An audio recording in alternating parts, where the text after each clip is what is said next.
તો વાડો હાવ ખુલ્લો છે, મારા બાપે તાળું નત માર્યું. સટકો વરદાન તકો મારી બેસી જાવ અને પાછી ફરી તા તો દાદીમાં રડવા મળ્યા. દાદીમાં રડવા મળ્યા ને દીકરી ખીજાણી કે શું રોવો છો, ભૂંડિયું લાગો છો. હું પહેલી વાર હારે જાઉં છું તો રોવા બેઠી. શું થયું? નહીં, આગળ બેહવું એને ખાસ ધ્યાન રાખવાનું, કારણ કે તમે આગળ છો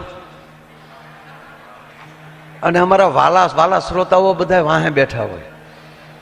વાલા હોય ને, એ કોક રિક્ષામાં આવ્યા હોય, કોક હોન્ડા લઈને આવ્યા હોય, ફોર વ્હીલ વાળા બધા આગળ હોય. એ વળી પાછા એકચ્યુઅલી ટાઈમ થઈ ગયો છે તે મારે જવું પડશે, હેઠું બેહીને ભાઈ. એટલે તમને નથી કહેતો, તમે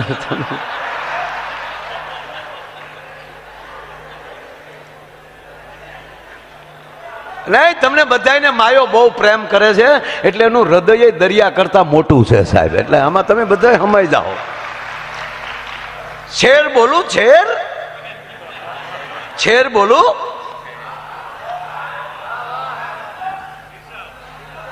હવે ઈર્ષાદ નો દીકરો થામા છે. किसने आके दस्तक दी, किसने आके દસ્તક, દસ્તક એટલે ટકોરો, બારણું ખખડાવવું સાદી ભાષામાં, કે કોણે મારું બારણું ખખડાવ્યું એનું આમાં કિસને આકે દસ્તક દી મેરે દિલ પર, મારા દિલનું બારણું કોણે આમ કર્યું. किसने आके दस्तक दी मेरे दिल पे, आप तो बाहर है तो अंदर कौन. ઈના ઈ તમે બધા ગુરુજી અહીંયા હૃદયમાં રાખીને બેઠો છું અને એ બધાને કોઈએ જોયા હોય ને તો તેજસભાઈ પટેલે જોયા. હૃદયના સ્પેશિયાલિસ્ટ આપણા ડોક્ટર તેજસ પટેલ. ગુરુજી રોઈ પીડ્યો ડોક્ટરો કે વાહ, જીતુભાઈ બધા હતા. અરે હજી હું હોસ્પિટલ પોગું નહીં, પેલા કીર્તિદાનભાઈ ન્યા પોગી ગયો હોસ્પિટલ. આ બધા મારી પેલા ઈ પોગી ગયા. ડોક્ટરને કહે તમે તૈયાર રહો. તો હું આવ્યો તો ડોક્ટર તૈયાર, બધું લઈને હાણીશું વાણીશું બધું ખોલી નાખવો છે.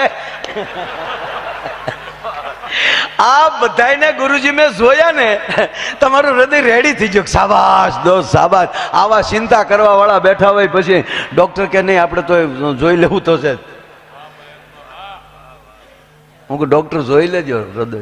અને રાતના એમાંય 3 વાગ્યા અને આ હૃદયનું કામ પૂરું થયું અને હૃદયની અંદર એને જોયું અને ડોક્ટરે એના હોસ્પિટલની બારી ખોલી અને બહાર 3000 માણસ આમ જોયું. અને તેજસભાઈએ કીધું કે મારી લાઈફમાં આવો પહેલો પેસેન્જર આવ્યો થાય. મેં કીધું તો મરના કેન છાલ ન કરતા તો મર જાઉંગા, ફટ જાઉંગા મોચી. અન બસંતી આ પાડી દીધી કે હવે કેન્સલ. યાર મારો કહેવાનો સૂર્ય છે, ડોક્ટરો શરીરના ભગવાન છે પણ મારા આત્માનો ભગવાન મારો સદગુરુ છે, મારી જગદંબા છે, મારી કુળદેવી છે, મારો દ્વારકાધીશ છે. અને એ બધાયનો સરવાળો તમે છો. આમાં મને ત્યાં કુળદેવી દેખાય છે, આમાં મને કોઈ ગુરુ દેખાય છે, મિત્ર દેખાય છે. તમે કોઈ બહારના નથી. પછી ધરાર તમારે કોમેન્ટ કરીને બહારનું થવું હોય તો જવાબદારી તમારી છે. તો વાડો હાવ ખુલ્લો છે, મારા બાપે તાળું નત માર્યું. સટકો એ કેવલ આવકાર છે, વિદાય કોઈની નથી. આવો સાથે મળીએ, જાતિ ભાતિના ભેદભાવ મૂકીએ અને આવા મહાપુરુષના ચરણમાં આવીને આવી મોજ કરીએ સાહેબ. અને અભિમાન મુક્ત થઈએ અને આવી લહેર કરીએ. હાવ નહીતર એક દીકરી હારે જાતી હતી એટલે હારે જાય એટલે તો એકચ્યુઅલી રડે ને. માં પધારો, માં પધારો. જી મારી માં, વાહ વાહ, જય હો જય હો. માને તાળીઓથી વધાવો છે. અને બીજો મને આનંદ એ છે કે અહીંયા જે રકમ આવે એ ગૌશાળામાં જવાની છે, એટલે મન મૂકીને વરહજો. અને જીતુભાઈ, તમને પૂછ્યા વગર કહું, 51,000 રૂપિયા એક હું ગૌશાળામાં આપું છું મારા બાપ. અમારા તમામ કલાકારો, તમામ વતી, હો ભાઈ, આપણે બધા આવી ગયા આમાં. હા, કારણ કે ઠાકરને થાળ ધરો ને એમાં તુલસી પાન ન નાખો ને, આવું બાપુ કહે. એટલે હું તુલસી પાન નાખું છું. થાળ તો બહુ મોટો છે, 56 ભોગ છે, પણ અમારું તુલસીનું પાન નાખીએ છીએ એ માટે કે જગતને કહે, પણ અમારે કહેવાય ને કામ દેવાય. એટલે કે આમાં જાજુ નથી, તુલસીનું પાન છે. પણ મારો વાલો, મારી માં તુલસીને પાને તોડાઈ જાય. આવા બોલવા બેહી તો કલાકોના કલાકો હું ભવ વયો જાય તો ખૂટે એવું છે નહીં. રોજ એક નવું કાંઈક અંદરથી કોટો ફૂટે છે. જેમ ઉંમર થતી જાય એમ યાદશક્તિ વધતી જાય છે મારે. અને રોજ રોજ નવું નવું જ આવે, શું કરવું મારે? કારણ કે તમે બધા એટલા બધા અંદર છો. દિલ કી મેં ક્યા જાનું એ મેરા વાદા હૈ. તમે બધા મારા કમાન્ડો કમાન્ડો. શું છે જાહેરાત છે? ઓલી દીકરી હારે જાય કહો, મારે પ્રોગ્રામમાં વાહ વાહ નથી જોતી, મારે પ્રોગ્રામમાં આહ નીકળવું જોઈએ. ઓ, એ ઇતિહાસ છે આપણો. અને આહકારા નીકળવા મળશે ને ત્યારે મારા યુવાનો જે હોન્ડા ઉપર દાજ કાઢે છે ને, એ રાષ્ટ્ર માટે દાજ કાઢશે. અમુક તો હાવ લેવા દેવા કે હોન્ડા લઈને કાવા જ મેર્યા કરે બાપુ. સાલુ ગાડીએ રીલું બનાવતા ત્યારે છોડ દો, હવે ભોબો ઉપડી જાય. નહીં બાપ, યુવાનો, મારા ભાઈઓ છો, પગે લાગીને કહું, તમારી ઓરા અને તમારી ઉર્જાને હાંચવો. તમારા પોતાના વિકાસ માટે, તમારા કુટુંબના કલ્યાણ માટે અને રાષ્ટ્રની એકતા માટે ઉપયોગ કરો, નહીં કે ખોટી વાયડાઈ માટે. એક બનો, સ્વીકાર બનો. દીકરી હારે જાતીથી. અરે મને એમ થાય કે તમને મૂકવા જ નથી, પણ હું કરું. દીકરી હારે જાતી હોય એટલે રડે જ તે. રડે ને દીકરી હારે જાય તો રડે. આ નહોતી રડતી, બોલો. આનું આખું ઘર રડતું હતું, આખું ઘર. મમ્મી રડે, કાકી રડે, બિચારી રડતું જાય. શેડા એની બેનપણીઓ ગીત ગાય, આવજો બેની આવજો, કાગળ પત્ર લખજો, ભૂલી નો જાતા અમને. બજાર રડતું જાય, શેડા કાઢતું જાય. દાદા વળાવે, દીકરી તમે ડાયા થઈને રેજો રે. દીકરીઓ રડતું જાય. ઓલી નહોતી રડતી, એ તો ગાડી પાસે ઉભેલી. વરરાજો છે ગાડીમાં નહોતો બેઠો, એ બિચારો જોતો હતો. ઓલિયું જેટલું રડે એટલું ઓલી દીકરી આમ ખીજાતી જાય, ડોળા કાઢે. તો ઓલો વરરાજો બિચારો ઓલા રડતા થયા અને હાળીને રડતા હતા, તે હાળી સામું જોયું તો વરરાજાને કોણી મારી. તમે હું ત્યાં જોવો ગાડીમાં બે હોડી પૈણ્યા ભેગ્યો, પૈણ્યા ભેગ્યો ગાડીમાં બે, જ્યાં હું ટગર ટગર જોવો છો. અને પછી પાછી ફરી આને ગાડીમાં બેહાડી, વરરાજાને ધક્કો મારી બેસી જાઓ. અને પાછી ફરી તા તો દાદીમાં રડવા મળ્યા. દાદીમાં રડવા મળ્યા ને દીકરી ખીજાણી કે શું રોવો છો, ભૂંડિયું લાગો છો. હું પહેલી વાર હારે જાઉં છું તો રોવા બેઠ્યું.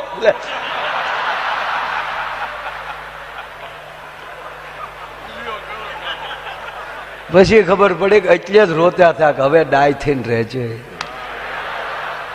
આની આ વાત મારે આધ્યાત્મિકમાં કેવી હોય બાપ, તો આપણા કયેક વાર આણા વેળ્યા છે, કયેક વાર આ કન્યા બનીને આ કાયા રાણી ઠાઠડીમાં બેઠી છે, ખૂબ વળાવા વાળા રેડ્યા છે.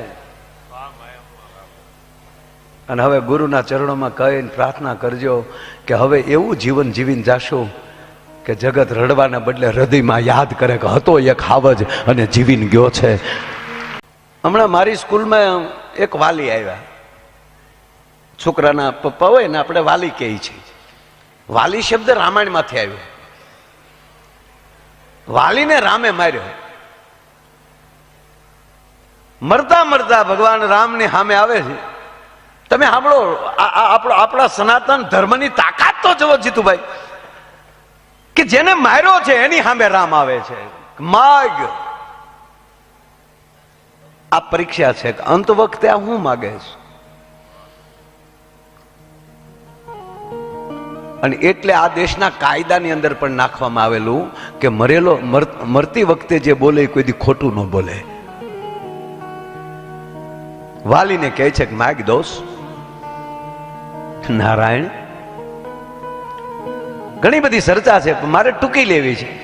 એના દીકરા અંગતને બોલાવે છે વાલી, અને એના દીકરાનું બાવડું રામના હાથમાં હોપે છે કે માગું એટલું, હવે મારા દીકરાનું તમે ધ્યાન રાખજો. છે આવો દુનિયામાં કોઈ દુશ્મન કે જેને માર્યો છે એના હાથમાં દીકરાનું બાવડું હોપે? ત્યારથી આપણે શબ્દ આવ્યો વાલી, કે જે મરતા મરતા રામના હાથમાં બાવડા હોપે ને એને વાલી કહેવાય, બાકી ગમે ના હાથમાં બાવડા હોપે ને મવાલી કહેવાય. એટલે સ્કૂલમાં વાલી આવ્યો અને અમારા આચાર્યને ફરિયાદ કરી કે અમારો છોકરો અહીંયા વરહ દીથા ભણે છે, હજી બિચારાને પહેલામાં કે બીજા ધોરણમાં હતો, પણ કે 1 વર્ષ થઈ ગયો આ છોકરો હાવ ઢગો છે કેમ? એટલે આચાર્ય કીધું કે ઈ તમને જ ખબર છે ને ઢગો છે, તમે એના બાપથી કહો છો. અરે કે પણ કાંઈ નથી આવડતું. એટલે અમારા સાહેબે કીધું કે અમારી નિશાળમાં આવ્યો હોય ને એને ફેર પડે જ, ફરક પડે જ. બોલાવો તમારે માણસોને પટ્ટાવાળાને મોકલો, જાતો ફલાણા ક્લાસમાં છોકરો બેઠો એને લઈ આવ્યો, આ નામના છોકરાને એ લઈ આવ્યા. છોકરો આવ્યો, આજ તમારો દીકરો કે હા બેટા, અમારા આચાર્યએ કીધું બેટા 40 માં 40 નાખો તો કેટલા થાય? 40 માં 40 નાખો તો કેટલા થાય? તો છોકરો બોલ્યો 150. તમારા આચાર્ય બોલ્યા શાબાશ, વાહ દીકરા શાબાશ. તા તો વાલી ખીજાણો, હું શાબાશ, આ 40 ને 40 150 થાય અને તમે શાબાશ કહો છો આચાર્ય થઈને? તા કે ખીજાવમાં ઘણો ફેર પડ્યો છોકરામાં, ઘણો ફરક છે. જેથી તમે મૂકવા આવ્યા ને તેથી શાલી કહેતા હતા, તેથી 500 કહેતો છો. આ તો મારીને મેં એને 150 લાવ્યા. હજી 3 મહિના જવા જો 80 આવી જાય. એ ગુરુજી અમે બધા 500 કહેવા વાળા છીએ, આ તો ઢીબી તમે 150 લાવ્યા છો. કાલ હાચા થઈ જાઓ એમાં કોઈ શંકાને સ્થાન નથી ભલામણ. એટલે આજે આપણે બેઠા છીએ એટલે કહું છું કે ઘડીક તમે એક વિચાર કરો. તમે જો કે તમને વિચાર કરવાનો મોકો દેવાય જ નહીં. આ કારે નિર્ણય ફેરવી નાખો શું ખબર હે? કરણ દાન દઈ અને રોજ હવા પર દી ચડે એટલે મહારાજ કર્ણ છે એ જે આવે ને એમ કહેવાય ખોબે ને ધોબે હોણા મોર આપે. હમણાં જે આવતા જાય ને આમ દેતા જાય, એમાં કોઈ બાકી નહોતું રહ્યું, બધું પૂરું થયું. અને બરોબર ગુરુજી આમ ઊભા થઈ અને મહારાજ કર્ણ આમ પાછા ફરીને આમ જવા જતા હતા, તો જ્યાં જમણો હાથ હતો આમ પાછા ફરી જાય એટલે એ બાજુ ડાબો હાથ આવી જાય. એમાં કોકે કીધું કે મહારાજ ખમજો, એક હજી બાકી છે, આવે છે. એ માણા આવી ગયો એટલે કરણે નજીક પડતો હતો ડાબો હાથ, એટલે ડાબા હાથથી ઉપાડી અને ખોબો ભરીને એને મુઠ્ઠો ભરીને આપી દીધા. ઓલો તો દાન લઈને વયો ગયો. ત્યારે કોઈ પૂછ્યું તમે મહારાજ જમણા જ હાથે આપો છો, આને ડાબા હાથે કેમ આપ્યો? તો કે જમણા અને ડાબાનું કાંઈ નથી, 2 હાથ મારા છે, પણ મને જે નજીક પડતો હતો ત્યારે એ ડાબા હાથને તાંહડો નજીક પડતો હતો અને હું આમ ફરી અને પાછો જમણો હાથ દેવા જાઉં ને એમાંથી મને વિચાર ફરી જાય ને ઓછા દેવાનું મન થાય તો એની કરતાં લેરે એમ કહેવાય કે ડાબો જ હાથ ભરીને એમણે આપી દીધો. એમ જરાય બિલકુલ જ્યારે હારી પલ આવે એ પલ ચૂકી ન જતા. હવે દાખલા તરીકે આપણે વિચાર કરીએ કે અત્યારે તમે કોમ્પ્યુટરમાં નાખો તો આજનું એરલાઇનનું બુકિંગ કેટલું, આકાશમાં કેટલા ઉડતા છે અત્યારે. ટ્રેનનું બુકિંગ નાખો, અત્યારે ટ્રેનમાં કેટલા ઉભા છે હમણાં બાવડા પકડી ધબડક. એસટી બસમાં કેટલું પબ્લિક હશે, એ ખટારા કંડક્ટર કેટલા રોડે હશે? પોતપોતાની ગાડી લઈને માણા કેટલા રોડે હશે? ઘરે ક્યાં કોઈ રહે જ છે? રોડે જ છે બધા, રોડે જ. કાંઈ નહીં તો અમથા અંધારામાં સેલ્ફી બનાવતા હશે, અને અમુક હાવ નાળા ઉપર બેઠા બેઠા બકા ક્યાં ચાલો બકાલો. આપણને એમ કે ભાઈ હુઈ ગયો છે, પણ ગોદડામાં હોપટ મેસેજ જતા હોય. શું પરજા બની છે હમણાં. તમે આ વિચાર કરો, કેટલા જણા અરે છોડો પોતાના સ્નેહીઓના બાવડા પકડીને હોસ્પિટલમાં કેટલા બેઠા હશે. વર્તમાનમાં રોડ ઉપર લોયાળ હાલતે કેટલા પીડ્યા હશે. બસ પોતાના હૃદય ઉપર હાથ મૂકીને એટલો કહેજો કે હે માં ચેહર જોગણી, અમે ક્યાંય નથી, અમે આ રાતે તારા દરબારમાં બેઠા છીએ. આનાથી અમારે બીજું કયો આનંદ હોઈ શકે? અમે કેટલા ભાગશાળી છીએ કે આવા મહાપુરુષોની વચ્ચે આજની રાતે અમે બેઠા છીએ. અમે નથી આકાશમાં ઉડતા, નથી અમે રોડે જતા.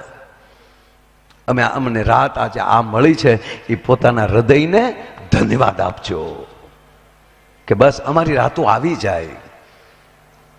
આના દરબારમાં આવીને તમારા જીવનનો પ્રશ્ન મનમાં બોલો ને. બાપ, હું જીતુભાઈ ને અમે બેઠા હોય, બાપુ ગુરુજી ઘણી વાર વાત થતી હોય કે આના દરબારમાં આવીને તમારા મનનો સંકલ્પ, અરે છોડો, તમારા મોબાઈલ માંથી બ્લુટૂથ થી તમે ફટ દઈને કોકમાં નાખી શકો તો આ કચકડાનું રમકડું તમારી અંદર જે પડ્યું હોય એ આમાં લઈ લેતું હોય તો જ્યાં ચેહર જોગણી બેઠી હોય તમારા મગજની બધી વાતો લઈ લે ફટ દઈને ભલા માણા. એમાં વાર ના લાગે. પણ ભરોસો તમારો પોતાનો હોવો જોવે, વિશ્વાસ તમારા પોતાનો હોવો જોવે, અહંકાર વગરનો હોવાય.